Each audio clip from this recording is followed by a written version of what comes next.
Hey everyone. I put the cat there now. I know. Little cat statue, so we always know where to look because we I always have a look problem. there. There's something I want to try here. So I paused our alerts while we were gone. And now we're gonna see them. Hopefully it works. I'm not sure. I've never messed with this thing before. What do you mean when we were gone? Okay, never mind. It's not working. Let's call out a couple of followers and a couple other things while we were offline. First and foremost, what we got here. The bearded gamer Laku, a flock of hippos, Templar Slayer.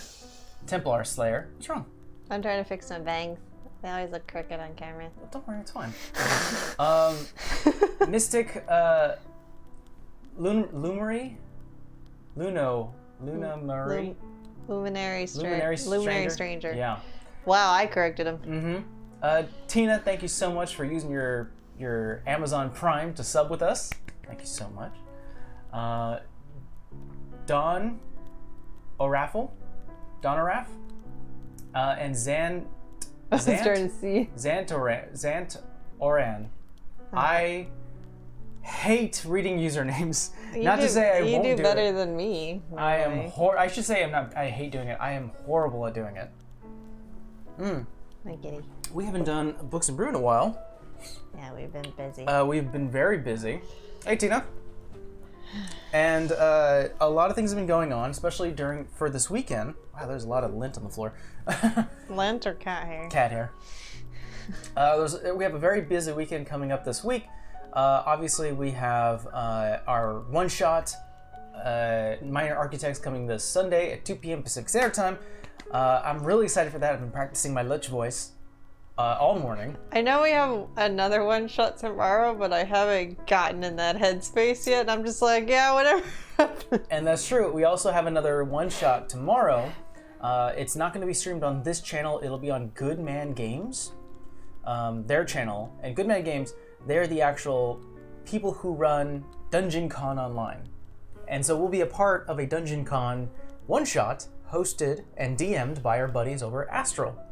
I'm so used to you DMing, or like somebody, like I'm used to certain DMs. I'm used to like 3 or 4 of them, and so it's gonna be a little weird because I've never played with this person. Yeah, me neither. I don't know how this is gonna turn out. Hopefully it goes pretty well. I'm assuming they're okay. I don't know.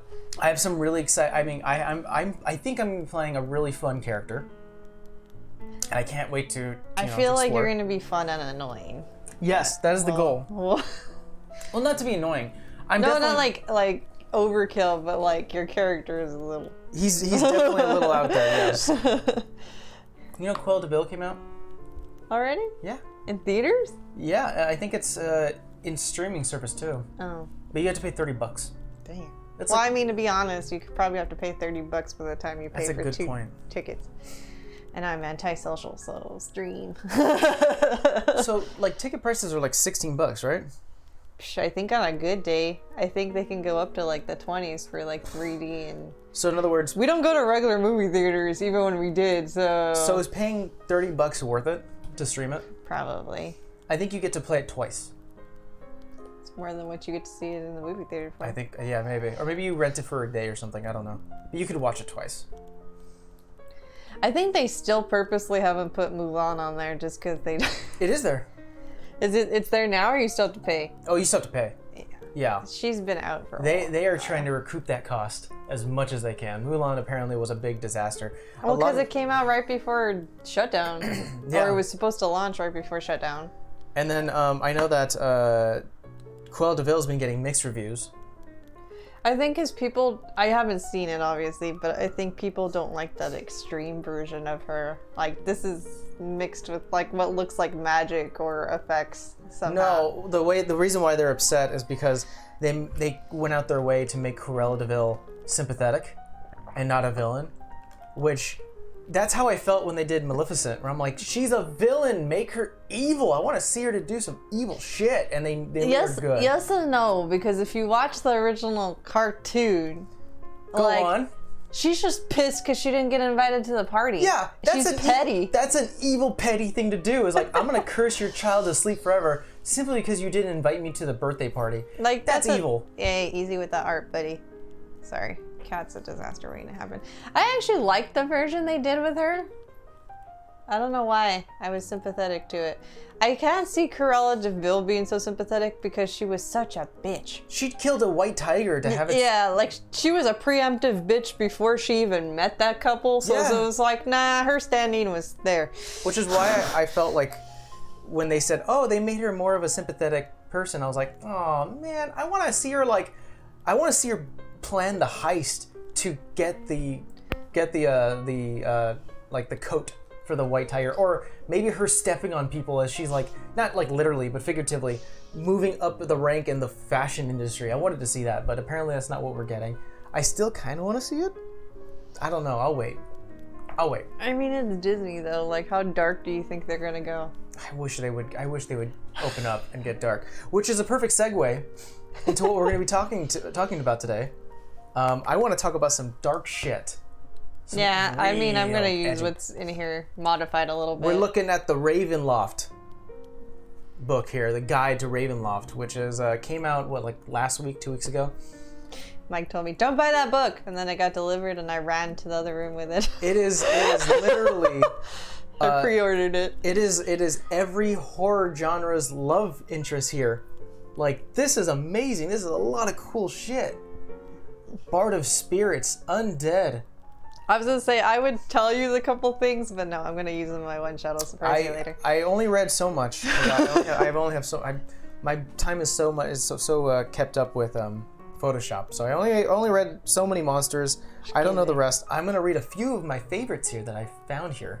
I'm sorry if I yawn. I stayed up watching Critical Role last night and then had to get up for work at 5 a.m. Oh, jeez. So my brain is a little stupid / slow. You had it worse than because you had to get up. Yeah, you got to stay in bed. I got to stay in bed. I was just like... I'm fully admitting that I had the easiest of the two. And then I had to go to an appointment and then drive in an hour traffic on the way home. So Yeah. I was just like, yeah. You had it rough, so if you're honest, totally fine. But we have, I'm sorry. like Books and Brew, we all have our brews. Yeah, my coffee's over there. If my stomach's also loud, because apparently it's angry at me for not having sleep or whatever. Mm-hmm. Sorry. All right. I apologize.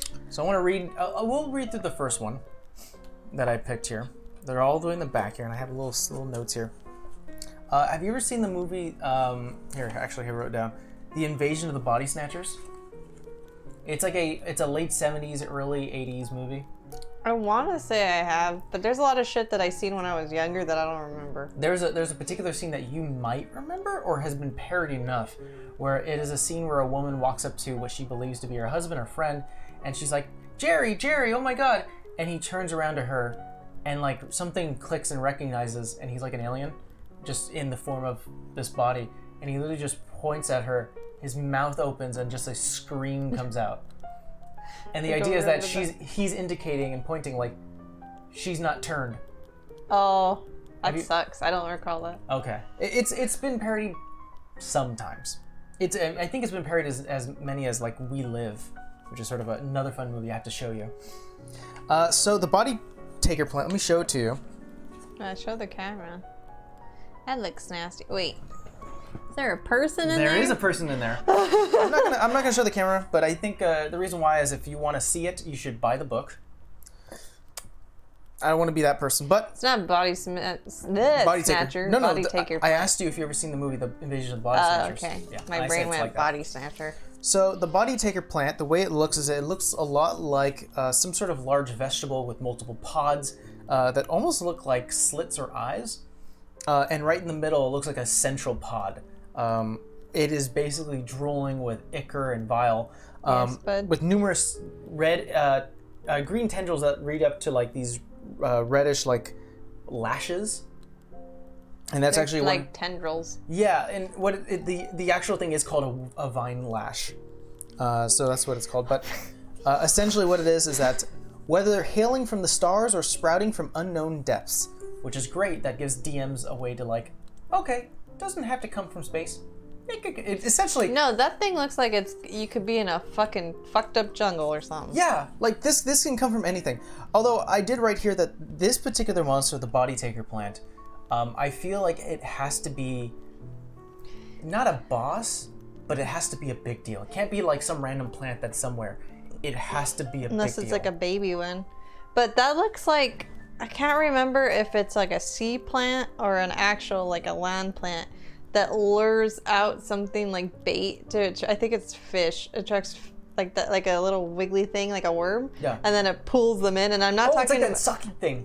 Yeah. I've seen that. Not the whatever you call it, fish with the no, little not dangly. the anglerfish. There is. I've seen it. It's like a sea slug or something that sort of like just flops down and has a little tongue. It's a plant, but I can't remember.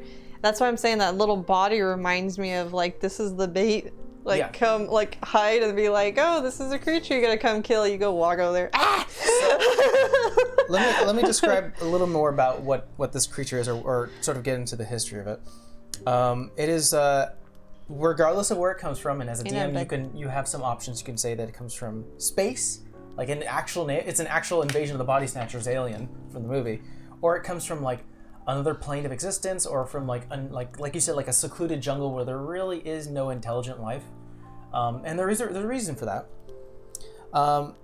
These plants are actually very, very smart. Yep. So much so that they seek to become the dominant form of life wherever they appear. So if wherever they are, you best believe that the animals around them or people around them are getting harassed by this plant. You know what that reminds me of? Guardians of the Galaxy, when, what's his face? Yeah, his fucking asshole dad, and he has all those little blue pods that are set to go off and like absorb the fucking earth. Yeah. That reminds me of that. Yeah. And imagine that. Ego's like a space alien. You know? I know he's more than that. He's like the essence of a planet, but regardless. No, I know, but like those things populate to take over. It just kind of seems like the same shit. These invasive organisms subvert the whole societies by consuming individuals and replacing them with duplicates called podlings.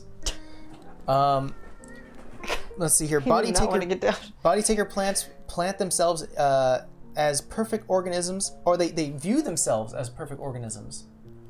Let's see, and seek to dominate lands where they grow. In their mind, a world would be healthier and more efficient if they were in control. Oh, so Thanos. So, yeah, well, Thanos had a different. Thanos was more about like, you know.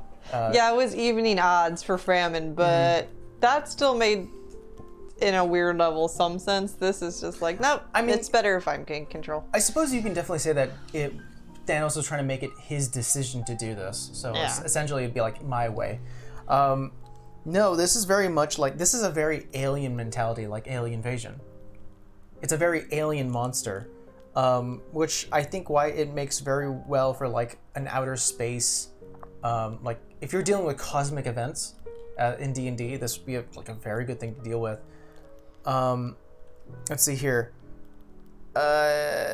Anyone who disagrees with their ideal of if they were running everything, you know, it'd be better, either lacks perspective or is only fit to serve as fertilizer.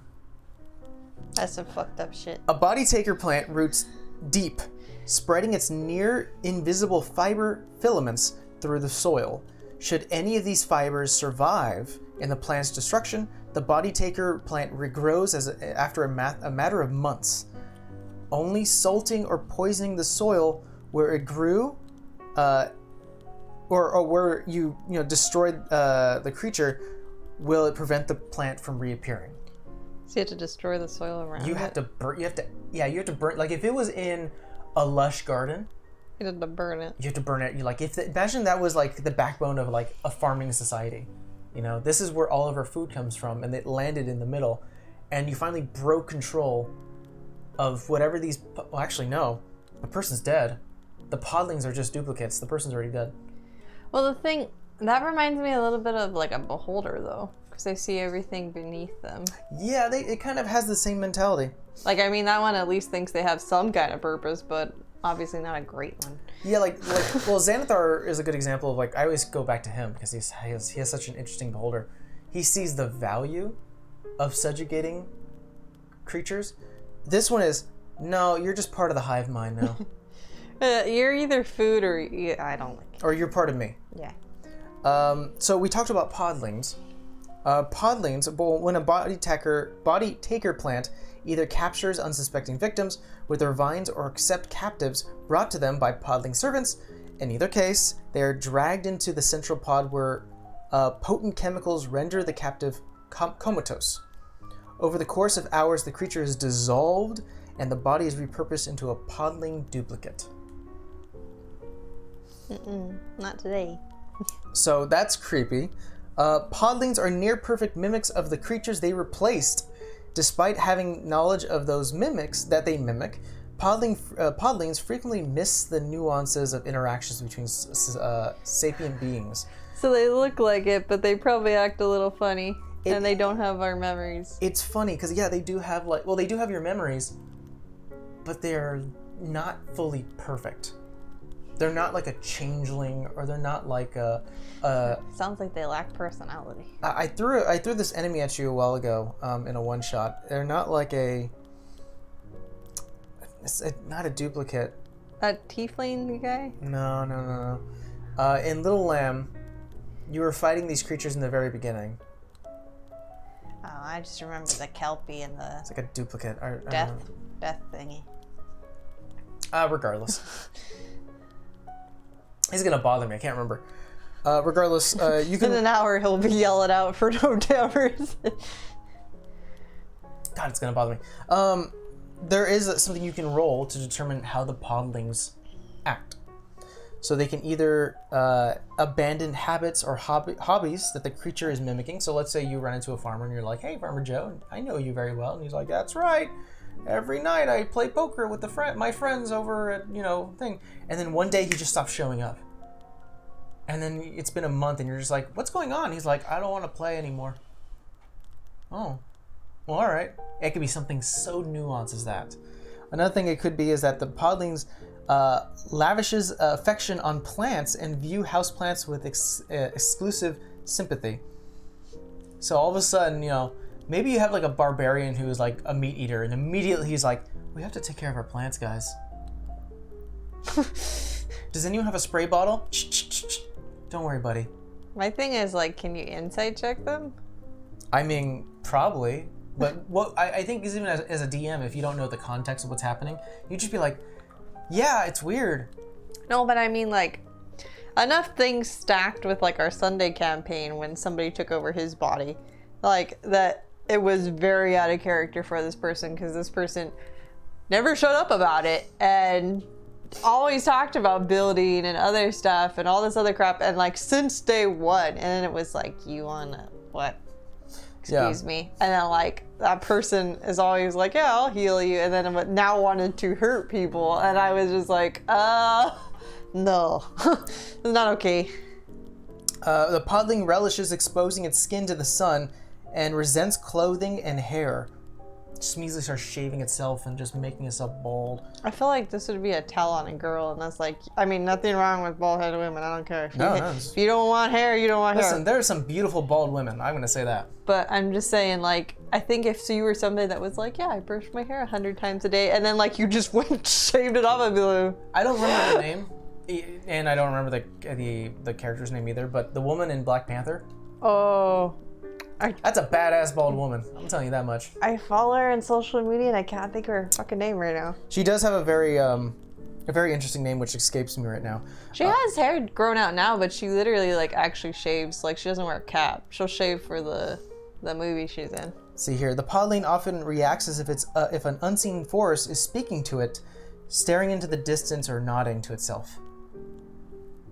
So you just seem like a nut. Yeah, the podling often communicates with other podlings using deep speech. All of a sudden, Farmer Fred knows deep speech. How did he learn that? I mean, what if you know deep speech, though? Oh, that's creepy. Because, like, Bo knows deep speech. Imagine if you're a character that knows deep speech, and immediately and the bartender turns to, like, the mop boy, and it's like, "Grab these two. Bring them off to the hive mother," or something like that. And you're just like, "I'm gonna take my drink to go." What did that guy just say? Thanks. Bye. Yeah. And lastly, the podling no longer understands the nuances of relationships, systems, or instruments. And this is just examples. Obviously you can make your podling to be any way you want. So they're fucking Ariel? What's this dinglehopper do? No, I don't think it says the nuances. Oh, you said I heard utensils. Instruments. Oh, instruments. So the idea is like an artist stops becoming an artist because they're just like. Yeah, I mean, depending on how this is played, there's some pretty big tells. It sounds like there's no real like soul or like creativity because it's just a podling. Yeah, that's what I say. You lose your personality. You lose what you're known for. So I wrote down how I would use a body taker plant. Thanks for telling me. Again, I told you this is that these four creatures, while I love them, I will now no longer use them in the campaign. Why? Because I'm telling you how I would use them. So the way it works is that you would end up going to a town, and I will say that because at this particular point, the town, every single person has been taken over, has become a podling, and the body taker plant's goal is to expand, get more people in, create more podlings, and making the city bigger and bigger and bigger until it becomes a utopia. More people come, it keeps on getting bigger. So that's the podling's end goal. And so the idea is that the biggest tell is that everyone smells either like fresh flowers or freshly cut grass. I mean, that could have been that room in the Eternity Rail or whatever we did. I can't always fuck up the name. But like that garden, because everybody was super nice and they were all machines or they were constructs, and it was like no one knew. Because they didn't go to sleep.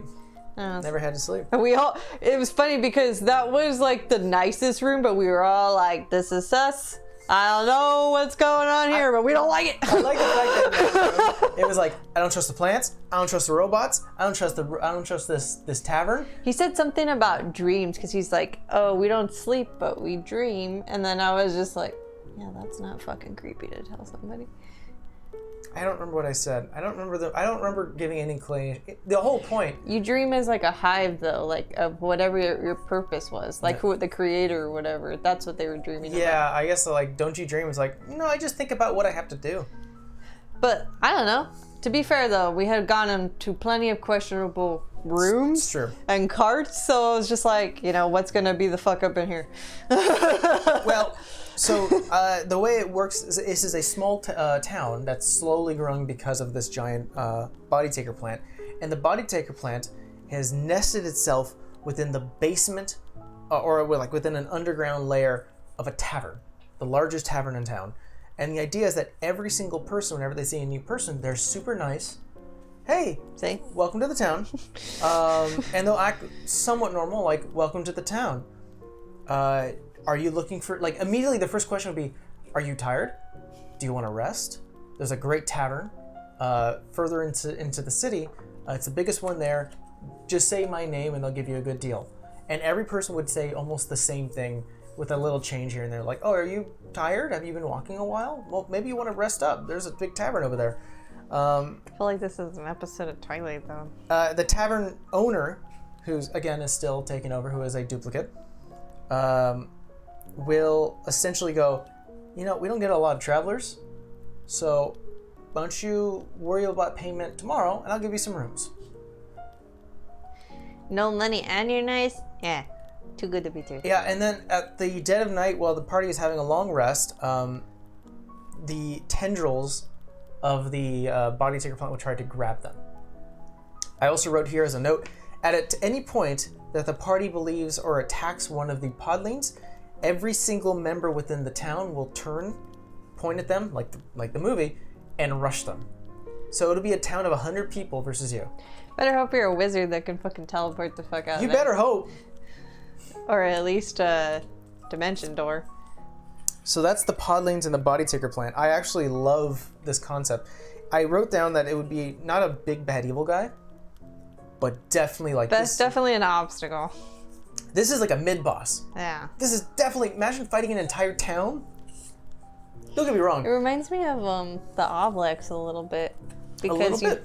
But I feel like that one's worse because they act exactly. Yeah. And they know your memories and they know exactly how to act. Like there is no awkwardness. I think there is an awkwardness unless you hit them by accident. Yeah. Well, actually, before we move on, let's talk about the body taker plant stats. We'll go over just the basics. They have an armor class of 16, and they have 92 hit points. So they're a... I thought they would have more hit points. Well, again, it is just a plant. I know, but it can make a city of its podlings. Very true. However, the biggest problem about these creatures, again, is that if you kill it, you best burn that soil, and you have to know you have to do that. If you don't know that you have to do that, you're gonna go, I killed it, like any other creature, and walk away. What's going on, Beardy? Well, unless that's like your main attack. I mean, yeah, you better hope that, you have a wizard who's casting constant fireballs who is gonna scorch the land. But if you're just, like if it's your crew, and let's say you were fighting that avatar of fungal and growth. Yeah, I don't think I would stick my hands in it. If I was gonna use this guy instead, it would have been one of those things where it's like, great, we killed it. Oh, thank God. A few months later, it's back. We didn't kill it. We didn't kill it. So this thing has podling link. The podling can see through and communicate telepathically with any of its podlings within 10 miles. That's... Oh, I guess that kind of limits how big the city will grow. I didn't think about that. That's fine. When the podling dies, it returns to life in the place it died within 1d12 months later. Could be a year. You don't even know. This plant does not require sleep. Well, duh. This plant makes 3 vine lashing attacks, and the way it works is that it's a +7 to hit, and when it does hit you, it does 2d6 + 4 slashing damage. Just start asking people, do you sleep? Yeah. like the one shot. Do you sleep? Have questions. If the creature is if the target is a creature, obviously, usually it is, they have to make they are grappled, and they have to escape with a DC 15. Until the grapple ends, the target is restrained, and the plant has 4 more vines, each of which get grapple 1 target. So it can grapple 4 people at once. Can the podling lie? Well, we're looking at the body taker plant first. No, I know. I'm just wondering. We'll get to that in a second. Now, they have entrapping pod. A creature, medium or small, when it's hit by this attack, is pulled into the plant's space and enveloped by the pod. The enveloped target is restrained and has total cover against all attacks. So if you're trying to hit it, obviously it's not going to work. Nope. The target also must immediately succeed a DC 16 Constitution saving throw or be stunned. Shit. It is stunned until it's removed from the pod or the plant dies. The enveloped target doesn't require air, but gains 1 level exhaustion for each hour it spends in the pod. If the target dies while enveloped inside of it, it immediately emerges from the pod as a living podling, wearing and carrying all of its original creature's equipment. Shit. No. You best not leave a favorite NPC down there. We'll come back for you. You better fucking hurry. In 5 hours, I'm dead. And not only that, I'm coming back as a zombie. I mean, I don't think we would leave somebody in there. Oh no. That's a thing you can never do. I mean, unless you're evil or something. Now you were talking about podlings. Yeah, I said, can they lie? Podling, yeah, of course. I think they can. Question is if they're good at it or not. That's a good point. I don't think they are. So podlings, they're not very strong. An AC of 10, 26 HP. It's still pretty heavy for like a random farmer. So my question is, if they're in a form of somebody else and you hit them, does their form change? Nope. What about when they die? Do they just... I think that's up to the DM. Maybe they turn into like a mush of plant life. You can tell I'm going to be an interesting DM. I don't know what that was. Yeah. So they have semblance of life. The podling is a physical copy of the creature digested by the body taker plant. Oh, physical copy. So I guess if you kill it, it'd still have organs. A podling that has digested a creature's memories and behaves like that creature, but with occasional lapses. An observant familiar with a disguised creature can recognize the disparities with a successful DC 20 insight check. I accidentally turned off the thing. Oh, you did?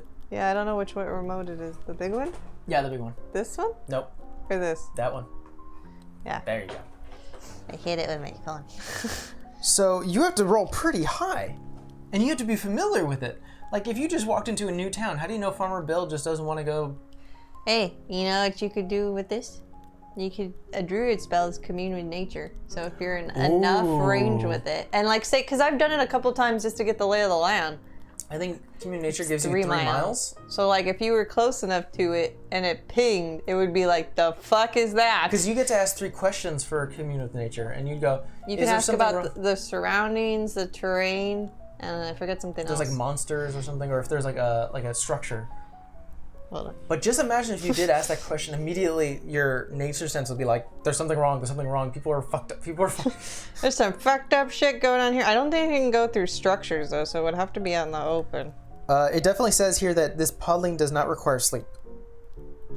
Yeah. Oh shit! You instantly gain 3 facts: terrain, bodies of water, prevalent plants, minerals, animals or peoples, powerful celestials, beings, elementals or undead, influence from other planes of existence, and buildings.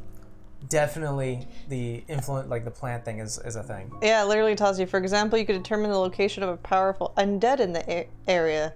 Well, they're not undead. No, I know, but it says an example. I know. Well, one thing here, you did actually catch on to something. It says here, the podling melts into a slurry when it dies. That's a good term, slurry. Oh. Yeah. Slurry. Ooh. Also, the body taker plant can just dismiss a podling when it wants. I don't need your bitch ass no more. Like, imagine if you were, it knows that you're catching on or something, and one of the podlings go, I'm gonna go into the kitchen, and you're like, you know what? Samantha's been acting real weird, and you rush into the kitchen to catch her, and she's gone, and there's a puddle of slurry. Ew. I was gonna ask, how do they dismiss them? Do they turn into puddles, or are they just free to roam? No, they can turn them into a puddle. Yeah, that's all bad news. Because they can communicate with the 10 miles. Nope. So that's the podling. Isn't that fun? Mm-hmm. Real fun. Everybody is fun. Now I'm gonna mess this up, but I thought this is definitely a big bad evil guy. This is a neck rictor. Neck ricker? Neck rictor. Neck ricker. Neck ricker, I believe how you say it. Now, let's go and describe a bit of it. Actually, it's going to be difficult to describe with a little bit of it. I want to see if Google can say this.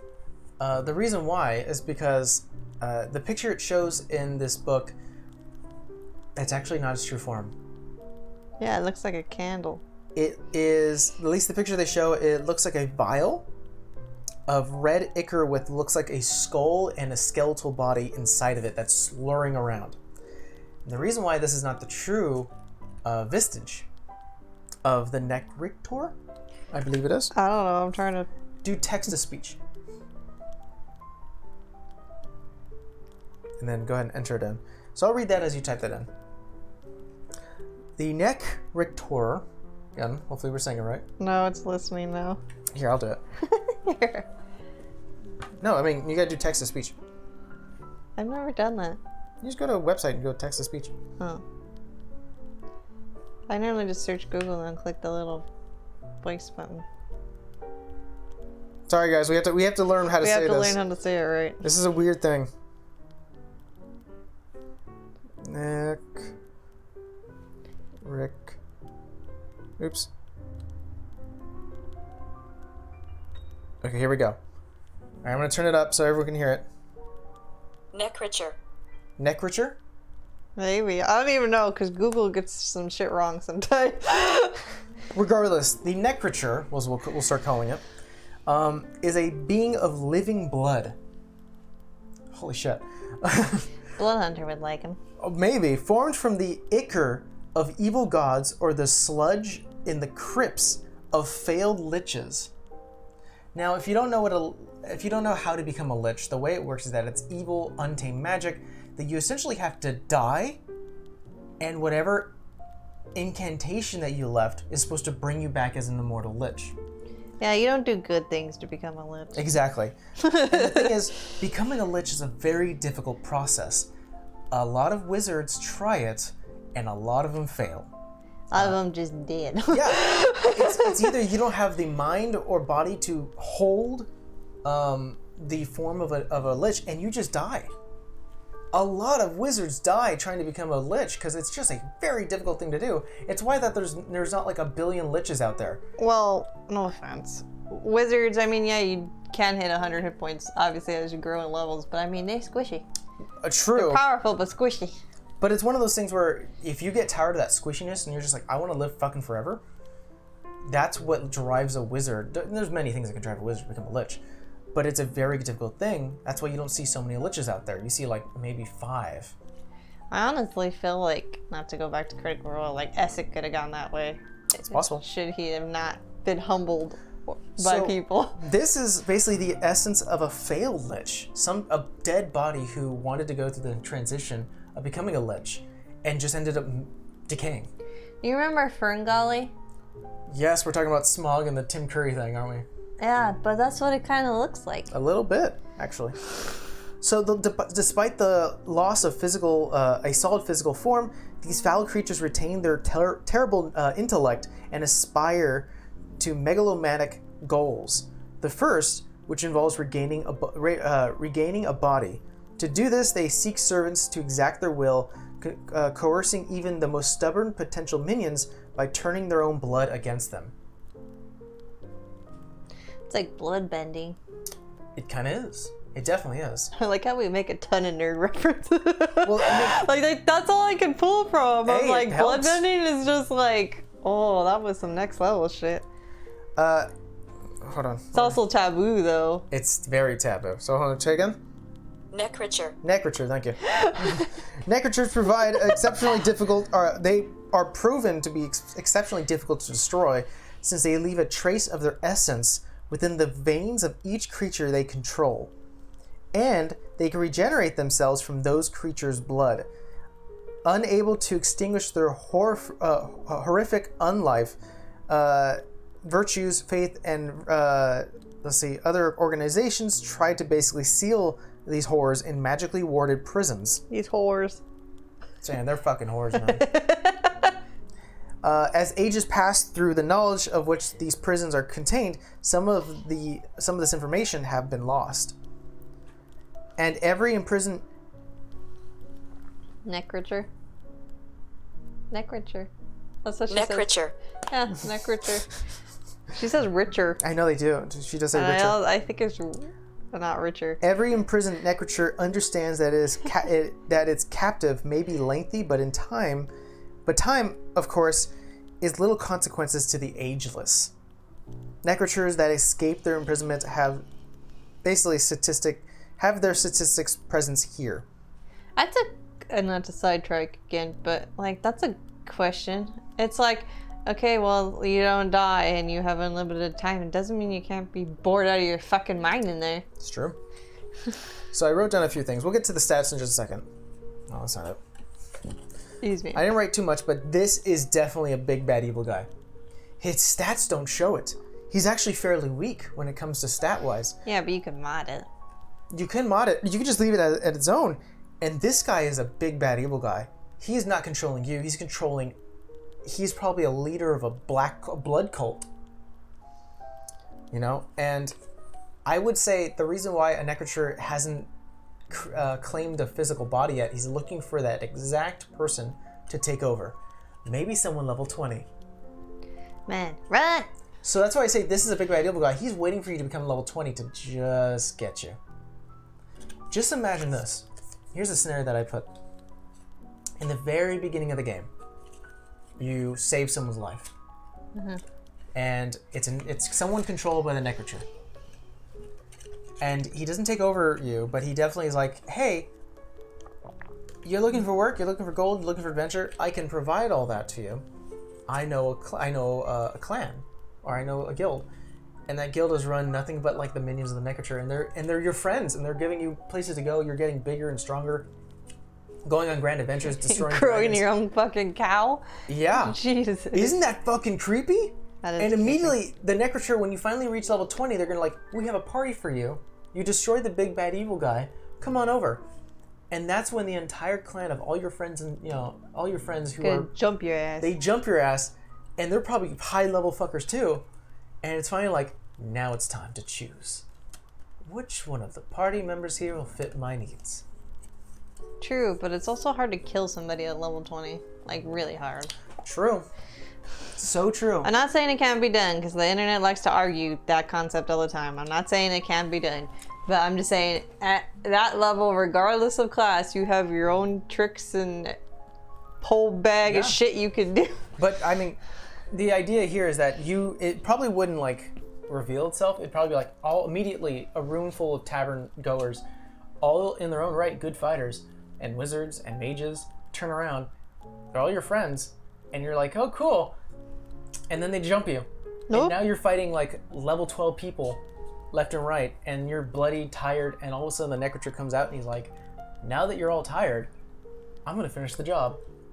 You'd really have to be like a loner though, because like most D&D groups, you run into somebody that's your friend. Yeah. Like at least one other person outside your, your immediate circle. Again, these are, I label scenarios that I don't think I'll ever do. No, I know, but I'm just saying, like if you were to run it and like this person would have to be like, Sully, these are my friends, these are my, like, this is it. That's all I need.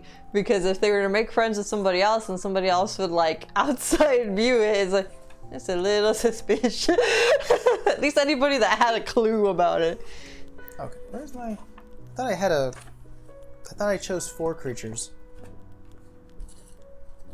Did I only choose 3? I think I told you 4. I see 2 cards there, no? Yeah, what happened to my 4th card? Fall out? Well, 3 is fine. I think we need to end it soon anyways because we also have a one-shot tomorrow in the morning. At 10 a.m. So, hopefully I get some real sleep. So let's go through the Necromancer's stats. Yeah. They have an armor class of 12, and they only have 67 hit points. That's... I mean, if you were like level 1 though, you're gonna die. Unless you just, I don't know, have incredible luck. And it's so strange. I felt it was so strange to classify this as a level 20 boss, but it kind of makes sense because they can command more powerful people. So let's go and talk a little bit about what they have. Obviously, they have legendary resistance. Of course. Rejuvenation. Unless its life remains are splashed with holy water or placed within a vessel under the effects of the Hollow spell. Sorry. The Hollow spell. I don't even know what that spell does, but I do got holy water. The destroyed Neckricker. Tell us again, Google. Neckricher. Necromancer. Thank you. Just wanted to make sure. That guy. So if you don't do anything, if you just splash the blood and it stops moving, it'll come back within 1d10 days, regaining all of its hit points and appearing in the place that it died or at nearest unoccupied space. It has spider climb. It can climb on the walls. It has unusual nature. It doesn't need food, air, drink, or sleep.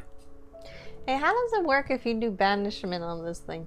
Because don't they belong to this plane, or they no longer belong to this plane? No, they belong to they originated from this plane. So what you would do is that you would banish it. It would go away for an hour, or until you lose concentration and come back. Okay, I thought maybe it would go somewhere else. You would definitely send it somewhere else for an hour. It'd go to a harmless demi-plane. It has a multi-attack. It make 2 attacks. It could do 2 pseudopods, a necrotic bolt, or blood puppeteering. The Necromancer targets a creature you can see within 5 feet of it that's missing any of its hit points. So you have to have an open wound somehow. Band-aids. Yeah. Band-aids for days. The target also can't be a construct or undead. It must succeed a DC 14 Constitution saving throw, or the Necromancer enters the target's space, attaches itself to the target for 1 minute. While attached, the Necromancer only takes half damage dealt to it. The target that takes the remaining damage. Oh, so it takes half damage, and so do you. Fun. The attached Necromancer can then telepathically control the target's move, action, or both. When controlled this way, the target can only take the attack action, and the Necromancer chooses the attack, or the dodge action. Yeah, and I think at that point, it doesn't say here specifically, but the way it's been described is that if it attached to you, it's in your blood. It's kind of like a symbiote. It is. It definitely is. But Are they resistance to necrotic damage? That's a good question. They do have resistance to necrotic and acid damage. They're also immune to being blinded, charmed, deafened, exhausted, frightened, grappled, paralyzed, poisoned, prone, or restrained. So everything. Yeah. Didn't say paralyzed, though. It did say paralyzed. Damn. I thought it didn't. Nope. Petrification. You could probably turn this thing to stone. Question is, if you crack the stone, does he come back out? Ooh, I don't know. Or you just be like, you are now a garden statue that no one can touch, that we have to have holy water surrounding at all times with a hollow spell ready. So what do you think of the necroture?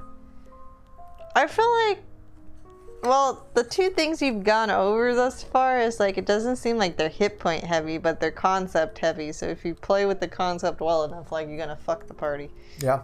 Or the player, I don't know, whoever. These two creatures are definitely not one that you just throw at a party member while walking through a dungeon. This is something that has been building up to them for a while. That would be a good thing to be like, you fuck somebody over, and and then they got to this level, and they were like, I remember you. Well, don't forget, necrotures they're not like vengeful. They are failed experiments. Oh, but what if you flavored it that you were vengeful? Like you were trying to become a lich to get vengeance on all the people that wronged you, but then it fucked up, and now you're this guy. That may work. I also have another option for you, which is actually my third here monster, which I think is a perfect example. There are 3 new zombies out there. That looks And like I literally a wrote in horde. chicken scratch new zombies in just like big letters. Mainly because I feel like these are good creatures you can throw at anyone, and they're really cool. Sir, that looks like a zombie made out of zombies. Oh, I know where my 4th creature went. I know what I chose. I'm seeing worse things by the moment. Hold on. Where are you? Well, why don't you put your card back there so you know where it is? Oh, it's on the very last page. Oh. Yeah. Oh, come on. I know where it is. There you are. The boneless. Yeah. The boneless, essentially what you want to look at if you want to get a description of what it looks like, it looks literally like a moving flesh Mass. suit. Yeah. No bones. No bones. Not all animated corpses shamble from their graves. Boneless are undead remains devoid of skeletons. Most rise from the bodies who have suffered brutal ends, such as deliberate skinning or crushing. Deathless malice infuses what remains of their husks, flopping and slithering in pursuit of vengeance. This is a really good way. So what they really want is that they can. Well, what they really want is Mine was long-term vengeance. That's like going after the guy that killed you. They wriggle. They're looking for their living frames once more, or some living frames, wrapping themselves around their victims, wriggling them to death in their full body grasp. They can slip through doors and cracks, and they are very, very stealthy. That kind of reminds me of Clayface. I mean, it's like a creepy ass version. I mean, not that Clayface wasn't creepy, but like, you know, that skin, he was clay. So, but like, that's what that kind of reminds me of. So. But they can't shapeshift, right? Yeah, they can't shapeshift. So you just essentially think they're basically zombies without bones. They're just wrapped leather and flesh. And so the thing I wrote here, my idea how I would use these guys. For one, you don't just send one. Imagine 20 of these. That is a creepy image of just slow moving. Well, actually, no, they can go 30 feet. No. That's faster than a normal zombie. I'd be like, look over there and be like, not today, I gotta go.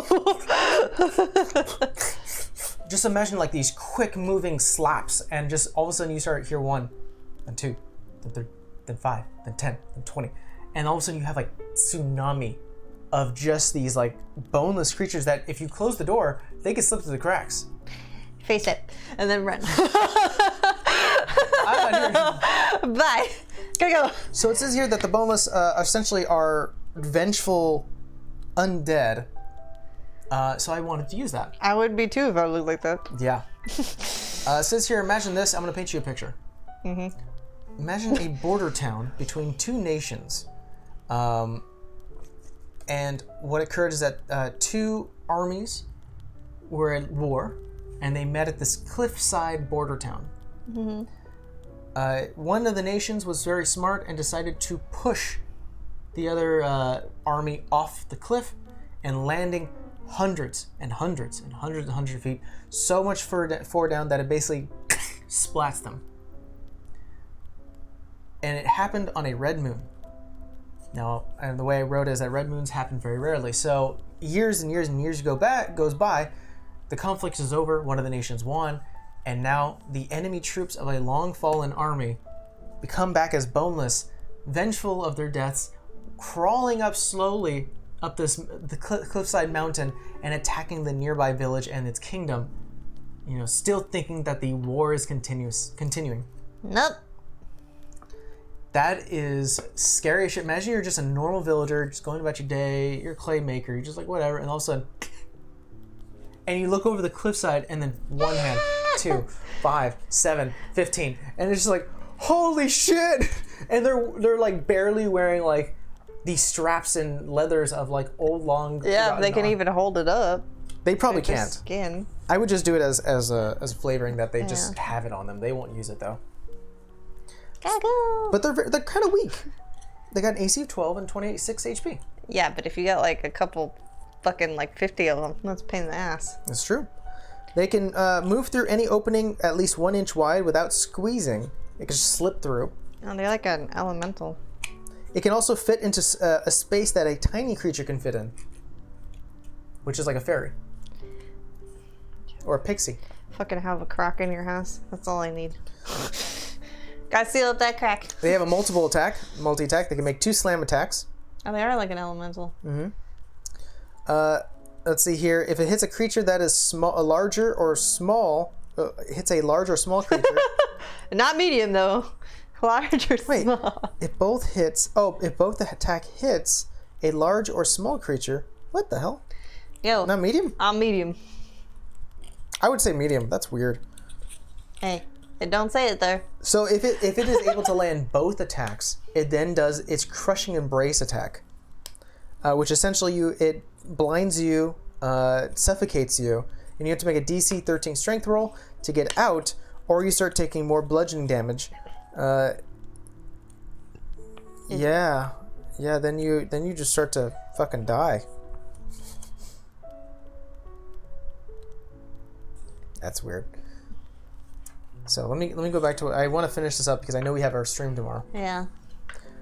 I won't talk about the whole details with the new zombies that they introduced. That was definitely one of them. The boneless is fucking great. That was creepy as shit. Among the undead, the lone zombie ranks far from the most menacing. It is non-threatening. Just one zombie, no problem. Like, there's a dude in armor just going like this, like trying to run, and then there's just the horde of mass that's like easily more than 10 feet tall. The horror of shambling dead lies not in their individual menace, though, but their numbers, the persistence, and their disregard for their own well-being. That's 100% true, even for movie zombies. They will get shot and continue walking towards you. I mean, they're dead. What else is there? Yeah. A throng of zombies will douse a forest fire with their own ashes, or march into a dragon's maw until the creature chokes on them. That's the persistence of a zombie. That's also one thing you need to think about as a DM when you're throwing zombies at your players, is that they move straight, they move forward. If they die, they will walk over their buddies' corpses to get to fucking you. That's a creepy image. That's a creepy thought. That's why there's the double tap rule. In the course of relentless marches, zombies might suffer all sort of trauma, potentially reducing them into masses of crawling limbs, like what they call now the swarm of zombie limbs, which is another creature, infecting them with terrible diseases like the zombie plague spreader, or crushing entire hordes into a single rotting titan, the zombie clot. That just sounds gross. I mean, that looks gross, but I didn't think it was called the clot. So it says here that these are great. It even says here that these are great zombies to put into a zombie apocalypse game. Yeah, I could see that. Yeah, I honestly think this is a great turn for Wizards if they want to, like, hey, you want to try a different one shot or campaign? Why don't you do a zombie apocalypse?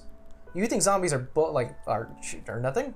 No, I mean Show you. the ones you played. Like if we knocked them out, then you had to roll, and then they would come back and like try and claw you. Well, that's a standard zombie, yeah. So it's just like, So, yeah, they're pin ass. So a swarm of zombies. Oh my god. A swarm of zombie limbs. It's only got an AC of 10 and 22 HP, which is weird because the picture they show here is basically a giant mass. Well, maybe it's just like a cumulative, like they're easy, but it's just the mass. Oh, this is a zombie clot. Oh. Okay. That makes more sense. That makes more sense. So I think as a swarm of zombie limbs are essentially just hands and feet moving their way to you. They can occupy a creature's space. They're like a swarm of insects. They can actually step where you step. Yeah. They have a multi-attack. They can basically do Undead Mass, which is basically a melee hit, and they can also do Grasping Limbs, which that hurts you, and it does a grapple. So I'm trying to hurry up now. Sorry, folks. Nope. There is the Zombie Clot, which is essentially a big swarm titan of just undead flesh and limbs and faces and bodies. It is gross as hell. It's got an AC of 12 with 104 hit points. It's a big boy. It's actually a huge creature, meaning I believe it takes 4x4 spaces. Run! Yeah, right? Jesus. Run faster! Actually, the scenario I did for the boneless, this can also result in a zombie clot too. You know, just a mass of bodies splatting into one another, making this clot. Deathly Stench. Any creature that starts a turn within 10 feet of the zombie must succeed on a DC 14 saving throw. You're going to see my chicken scratch. It's the worst. And they take damage. I wanted to see the one about this guy. Oh, I didn't write that. I just wrote new zombies. They have multi-attack. They can make 2 slam attacks, and they can also do a move called the Flesh Entomb. The zombie flings a detached clump of corpses at the creature that is seized within 30 feet of it and must make a DC 16 saving throw or takes 3d10 bludgeoning damage. If it is a large target or smaller, it becomes entombed in dead flesh. And it also takes some damage, like physical and necrotic. Now, I haven't read this one, but it definitely interests me. The Zombie Plague Spreader. Too soon. AC of 10 with yeah, right? AC of 10 with a 78 HP. It's kind of the middle ground of these two guys. Sounds like though if you get hit, you get fucked up, and not in the traditional sense. Oh man. Any creature that starts a turn within 10 feet of this Plague Spreader must make a Constitution saving throw. If failed, they are poisoned and cannot regain hit points until the end of the next turn. It's like that one attack. Yeah, Cold Hand or no, was it No, I wanted to say Ray of Frost, but I don't think it's Ray of Frost. Chill Touch. Yeah, that one. Yeah. Something cold. It also has a thing called, I don't even know how to say that. Virulent Miasma. Yeah. The Plague Spreader releases toxic gas within 30 feet of it, within a 30 feet sphere of itself. Each creature in that area must make a 12 Constitution saving throw or take 4d6 poison damage. A humanoid that's reduced to 0 hit points by this attack rises as a zombie. Says they can only do it once a day, though, it looks like. Yeah, they're going to do it once a day, but imagine if you're all low in health and it just goes, all right, you're all coming with me, and gets like 7 of you guys or something. So if you cast Death Ward and you go back up to 1, would it not work? No, that would not work on you. It has to reduce you to 0, and Death Ward exclusively makes it possible for you to go back to 1. Okay. So, are you thinking of what? I'm just saying. So, well, I have described a couple of scenarios with the other monsters. Those I would definitely use. Those are great monsters to use. I would be crazy not to use them. I'm surprised we didn't go over the Bagman. Oh, we didn't go over the Bagman. Next time. I really thought, no offense to the, the illustrator and the publisher, but I was like, Bagman? Really? I'm going to say this much. I might use the Bagman, which is probably why I didn't go over it subconsciously. No, I know, but he looks creepy, and I appreciate the concept, because people were saying, oh, that's Slenderman, and then I was just like, I mean, not with a name like that. Concept maybe, but Bagman, I'm not thinking of no. There's a lot of stupid villain names, like the Looksee and the Baba Yaga. Well, not the Baba Yaga, but something else. Undead is one of my favorite kinds of mobs, and man, those are cool. Yeah, I'm absolutely in love with these zombie type creatures, and I definitely plan on using them sometime in the I future. think he's in the beginning. He might be in the beginning, the Bagman. I definitely like these, like, you know what cryptids are? I feel like I've seen. Cryptids is Aren't a those term. like creatures? Yeah, I mean they're basically like Bigfoot, you know, the Jersey Devil or Like the myth- Chupacabra. Essentially, they're just like myths and creatures like that. Ooh, that don't look good. Oh, it's a guy. I didn't say she looked good. I said that didn't look good. Oh yeah, well I read up on that guy. He's a fucking weirdo. So essentially, cryptids are basically not fairy tales, because fairy tales usually have like a meaning. Cryptids are just like monsters. Oh, there he is, bastard.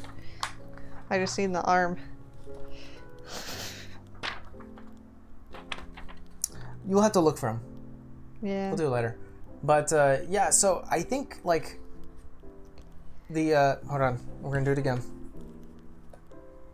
Neckricker. Neckricker. Neckricher. Neckricher. We don't need to do it now. We got it now. The Neckricher is definitely what I would call like a new cryptid on that platform, as well as the Bagman is definitely a cryptid. You know, I absolutely love that idea of something that lives in your bag. Yeah, I know I That's turned fine, that's I fine. turned to him in the beginning by accident. Okay. Well, while we look for that, we'll check that out later.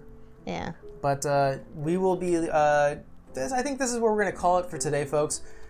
We will definitely be live tomorrow, not on this channel. We'll be on Good Guy Games or Good Man Games. Regardless, there is a link in our social channels. Good Man Games. Good Man Games. Thank you so much. For Dungeon Con. For Dungeon Con. For Manor Mayhem. We will post at live for those who are interested to check us out. And we'll be live early in the morning, so if you're Eastern time, it's perfect. If you're Pacific time like us, hopefully you have your 10 coffee. a.m. Yeah, grab your coffee. 10 a.m. on a Saturday, so, you know, be ready. 10 a.m. is not too bad, but, you know. Yeah, grab your coffee. Do you want to say who you're playing as? Oh, I mean, if they watch Newegg's one-shots, I'm recycling a character or bringing her back out with a few tweaks. But, I mean, I'll be playing a tiefling named Lilith, and that's all you're gonna get. And I'll be playing a human named Adrian That you've never played. that I've never played before, and I'm very excited to play him.